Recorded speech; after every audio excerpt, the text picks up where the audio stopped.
본문 누가복음 5장 17절 이하에서는 사도들이 이렇게 복음을 증거하면서 기적의 역사가 나타나고 많은 사람들을 치료하고 가르치고 구원의 길로 인도하는 모습을 대제사장과 사두개인들과 많은 사람들이 17절 말씀에 그 마음의 시기가 가득하게 일어났다. 마음의 시기가 생긴 거죠. 예수님의 제자들에게로 민중이 따르고 백성들이 따라가니까 대제사장과 사두개인들, 당파 사람들이 시기함이 가득하게 되었다는 것입니다. 우리는 신앙생활하면서 혹은 우리가 살면서 시기심을 어떻게 하면 버릴 수 있을까 하는 것입니다.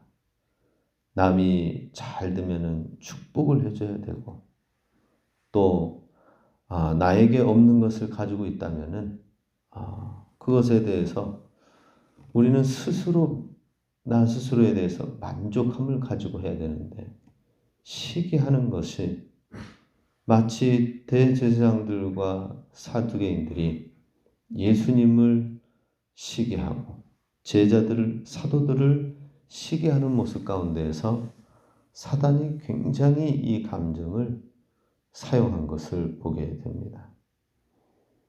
우리 마음 가운데 시기로 가득하였던 이 지도자들의 모습과는 다르게 넉넉하게 사랑으로 자족하며 살아갈 수는 없을까? 근데 아나니아와 삽비라와 바나바는 굉장히 별로 차이가 없는 것 같아요. 똑같이 그가 가지고 있는 것을 취하여서 팔아가지고 드리는 듯 하지만 아주 작은 차이로 바나바는 귀한 사도로 쓰임받게 되고 나중에는 사도 바울을 세우는 사람이 되고 아나니아와 삽비라는 오히려 멸망의 길로 가게 되는 것은 아주 작은 차이에서 성령님을 어떻게 진실하게 따르느냐 하는 것입니다. 마찬가지로 우리 신앙생활도 시기심이라는 이것이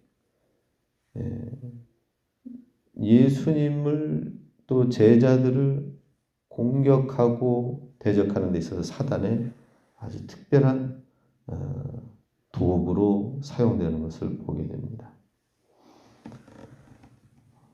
대제사장과 사두개인들의 이러한 모습이 사단의 도구로 쓰여졌다라고 하는 것이죠. 그렇다면 우리는 우리 마음속의 시기를 어떻게 쓰든지 몰아내야 됩니다. 시기하는 마음, 스스로에 대해서 만족하지 못하는 마음, 어떤 사람에 대해서 원망하는 마음, 또 질투와 시기라고 하죠. 이러한 모든 감정들이 십자가 안에서 우리는 처리되어져야 된다는 것입니다. 처리되어지도록 신앙생활을 잘 우리 하나님 앞에서 기도하면서 나가야 됩니다. 반대로 대제사장과 사두개인들의 마음 가운데는 시기가 가득하였다면 제자들, 사도들은 감옥에 갇혀 있는 상황이 있는데도 불구하고 19절, 20절에 주의 사자가 함께 하였다. 주님의 사자가 그 위기 가운데에서 옥문을 열어주고 끌어내면서 도우는 손길들이 있었고 20절에 가서 성전에 서서 이 생명의 말씀을 다 백성에게 말하라라고 했습니다. 사도들은 시기의 마음이 아니라 어떤 인간적인 감정이 아니라 생명의 말씀을 가지고 있다. 이 생명의 말씀을 백성들에게 전하라라고 하는 것입니다.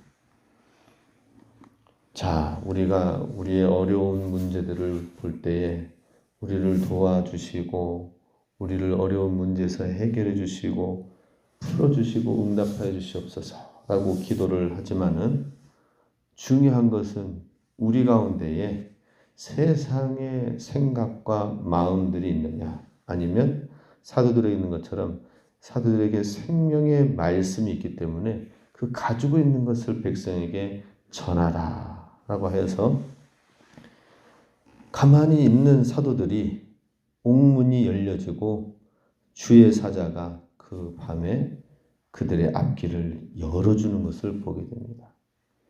우리 안에 생명의 말씀이 있다면 그 생명의 말씀이 오히려 길을 열어주게 한다는 것이죠. 그래서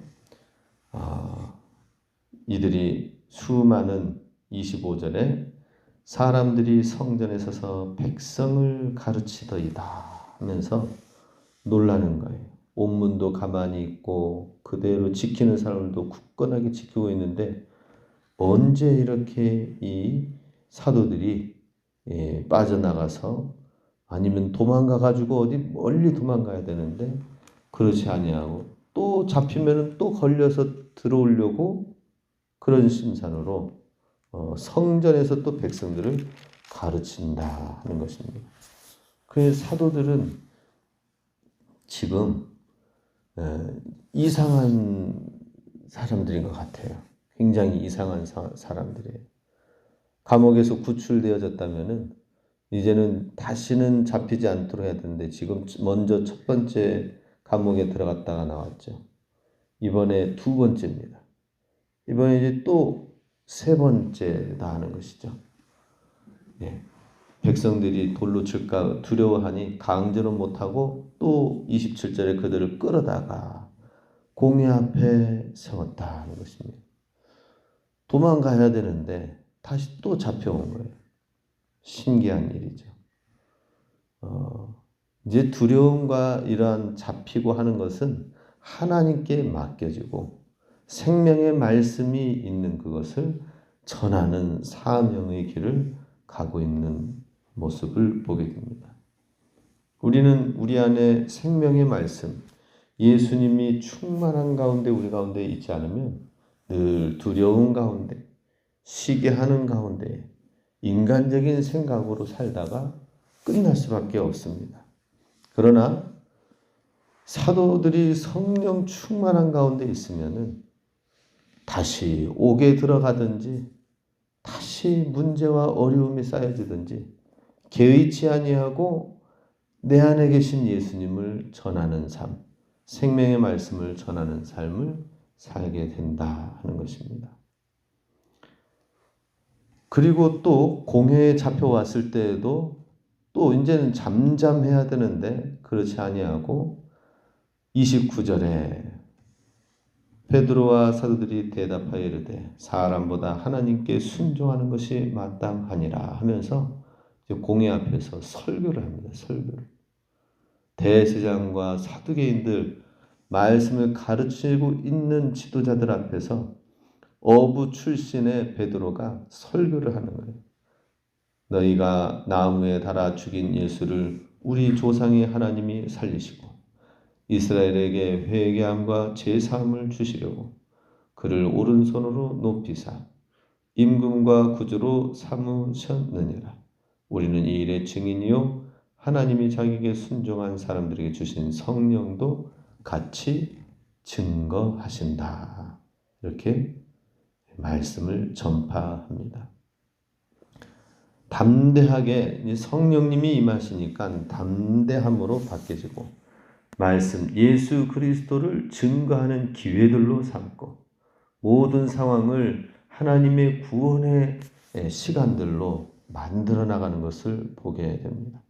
그들이 듣든지 아니 듣든지 예수님에게 행하신 일들, 죽으셨으나 다시 부활하셔 살리시고 이것은 회개와 죄사함을 받기 위하여서 이스라엘 백성을 위하여 살리시고 또 보좌 우편에 앉으셔서 나라와 만왕의 왕이 되셨다라고 선포를 하는 것입니다. 그리고 이 일에 우리는 증인이다라고 선포하고 있습니다. 우리 이 사도들은 지금 예수에 미쳤습니다. 예수에. 예, 그죠? 완전히 예수에 미쳤죠? 이제 이렇게 얘기하면은 이제 죽을 수도 있는 상황인데도 불구하고 감옥에 들어가는 것은 당연한데도 불구하고 지금 이 얘기를 하니까 어떻습니까? 33절에 그들이 듣고 크게 노하여 사도들을 죽이려고 할세. 정말 죽일 상황이죠. 유대 지도자들 입장에서는. 그러니 사도들은 성령 충만은 다른 말로 뭐예요? 예수 충만이다 하는 것입니다. 맞아도 예수님을 전하는, 어떤 상황에서든지 예수님을 전할 기회로 삼는 것. 모든 일에 있어서 예수님의 진리를 선포할 상황으로 만들어 나가는 것. 밥을 먹든지 무엇을 하든지 너희는 하나님께 모든 일로 하나님께 영광을 돌리라 라고 했던 것처럼 하나님께 영광 돌리기 위하여 예수님을 선포하고 말하는 것을 쉬지 않았다 하는 것입니다. 우리도 성령 충만, 예수 충만하실 수 있기 바랍니다. 예수님만을 정말 우리 삶의 주제가 되어야 됩니다. 이럴 때 또 하나님이 정말 위기 가운데에 감옥에서 주의 사자가 초능력을 통하여서 초자연적인 능력으로 건져내셨다면은 이번에는 이제 공회 사람들 앞에서 죽임을 당할 수밖에 없는 상황입니다. 그때 또 34절에 바리새인 가말리엘을 세우면서 이야기하는 것을 보게 됩니다. 백성들로부터 존경받는 사람인데 이런 얘기를 합니다. 35절 이스라엘 사람들아 너희가 이 사람들에 대하여 어떻게 하려는지 조심하여서 신중하게 행해야 될 것이다. 36절 드다가 예전에 일어나서 400명이 따랐지만 그가 죽은 다음에는 모든 사람들이 흩어져 없어졌고 37절 갈릴리에 유다가 일어나서 백성들을 꾀하여 따랐을 때에 그도 망하여서 흩어지고 없는 상황이 되었다. 그렇다면은 이 베드로와 이 일행들을 얘기하고 있는 예수도 마찬가지로 38절 이 사상과 이 소행이 사람으로부터 났으면 무너질 것이요 만일 하나님께로부터 났으면 너희가 그들을 무너뜨릴 수 없겠고 도리어 하나님을 대적하는 자가 될까 하노라 하니 많은 사람들이 옳게 여기면서 채찍질만 하고 내어 놓아주었다 하는 것입니다. 하나님이 간섭하시려면은 초자연적으로 주의 사자가 나타나서 이끄시기도 하고 아니면 전혀 상관이 없는 예수님과는 상관이 없는 또 다른 사람 가말리엘을 나중에 사도 바울의 스승이죠. 바리새파의 아주 훌륭한 학파 율법 교사입니다. 가말리엘을 통하여서 또 놓아주게 되면서 하나님을 두려워하는 가운데에 이 모든 상황을 보내도록 하자 하면서 공회의 무리들을 해산시킵니다. 하나님이 행하시는 일은 너무나도 놀라워요. 언제? 주의 이름을 높이고 주님의 이름이 우리 삶의 주제가 될 때에 하나님은 행하신다. 하나님은 일하신다 하는 것입니다. 사도들은 정말 무식해요. 그래서 41절에 사도들은 그렇게 채찍질하고 예수 이름으로 말하는 것을 금하였는데도 불구하고 그 이름을 위하여 능력받는 일에 합당한 자로 여기심을 기뻐하면서 공회 앞을 떠나니라. 기뻐하였다. 매 맞고도 기뻐하면서 우리가 예수님 때문에 이렇게 맞고 우리 예수님을 증거하였어. 아무튼 말릴 수도 없고 문제아처럼 여겨지는 이 사람들. 예수의 문제아들. 그런데 예수님 때문에 아주 단순한 어린아이들처럼 행동하는 모습을 보게 됩니다. 그들이 와서 또 한 일은 무엇입니까? 42절에 그들이 날마다 성전에 있든지 집에 있든지 예수는 그리스도라 가르치고 전도하기를 그치지 아니하고 끊임없이 계속하였다. 분명히 예수 이름으로 말하는 것을 금하고 채찍질 당해가지고 나왔다면은 채찍질이 뭐 간단하게 그냥 뭐 쌀이까지 가지고 살짝 휙 하면은 이제 뭐 자국 날 정도입니까? 아니요. 곤장이죠, 곤장. 예, 곤장 맞고 사도 바울도 40에 하나 감한 걸 3번이나 태장을 맞아가지고 죽을 뻔하였다라고 하였습니다. 그런데도 불구하고 사도 바울도 다시 복음을 증거하는 일에 그 여행을 떠나간 것처럼 이 베드로와 사도들의 일행은 어떻게 된 건지 멈추지가 않는 것입니다. 참 이해할 수 없는 거예요. 우리가 오직 이렇게 되려고 하는 것이 하지 말고 성령 충만하면 주님께서 우리를 이렇게 만들어줄 줄 믿습니다. 문제는 성령 충만입니다. 성령 충만해서 우리 안에서 예수가 나와야 됩니다.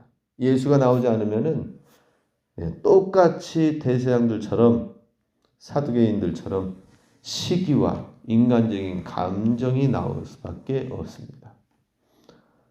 우리 모두가 다 성령 충만하여 예수만 선포하고 예수만 자랑하고 예수는 그리스도라 전파하는 우리의 삶이 될 수 있길 주님의 이름으로 축복합니다. 아멘. 기도합니다. 살아계신 아버지 하나님, 초대교회의 놀라운 성령의 역사를 우리가 보게 하여 주시어서 초대교회의 성령의 능력과 승리와 담대함과 부흥과 성장을 보게 하시고 수많은 담대하게 이루어져가는 복음 전파의 역사를 우리가 목격하게 하여 주시사 아나니아와 삽비라 실패한 사례는 정말 한두 개밖에 보이지 않습니다. 그러나 사도들을 통한 성령 충만한 이야기는 너무나도 가득 차 있는 초대교회의 모습을 보게 됩니다. 우리도 아버지 하나님 오직 성령 충만할 때에 승리하게 되며 부흥하게 되며 성장하게 되며 사명 감당하게 될 줄로 믿습니다. 성령님 역사하여 주시옵소서. 성령의 충만함을 우리에게 허락하여 주시옵소서. 우리 가운데도 오직 성령 충만하여 예수 이름만 선포하며 예수 이름의 능력의 권능을 힘있게 하여 주시옵소서. 주님만을 위하여 우리가 살 때에 주의 사자를 통하여 초자연적인 놀라운 역사를 이루고 가말리엘을 통하여 사람을 세우며 주님의 일을 이루어가는 것을 보게 됩니다. 하나님 역사하여 주시옵소서. 주님의 교회 가운데 임하여 주시고 우리 삶 가운데 하나님의 능력, 하나님의 이름만을 높이게 하여 주시옵소서. 이 오대산 지역 가운데에서 주의 사명 감당하며 나아갈 수 있도록 오직 한 사람 한 사람 성령 충만하게 하여 주심으로 주님 맡겨주신 사명 감당하며 초대교회의 놀라운 역사를 우리도 이루어 가게 하여 주시옵소서. 오늘도 저녁에 하나님 금요 기도회로 나아갑니다. 더욱더 간절히 기도하며 나기 원합니다. 기도할 때 성령 충만하게 해줄 줄 믿습니다. 하나님의 놀라운 응답의 역사를 보게 하여 주시옵소서. 오늘도 선교지마다 그 기도에 응답하여 주시사 함께 해주시고 모든 병든 자 가운데 함께 해주시사 응답하여 주시고 성령 충만하게 하여 주시옵소서. 흩어져 있는 모든 자녀들의 삶 가운데에도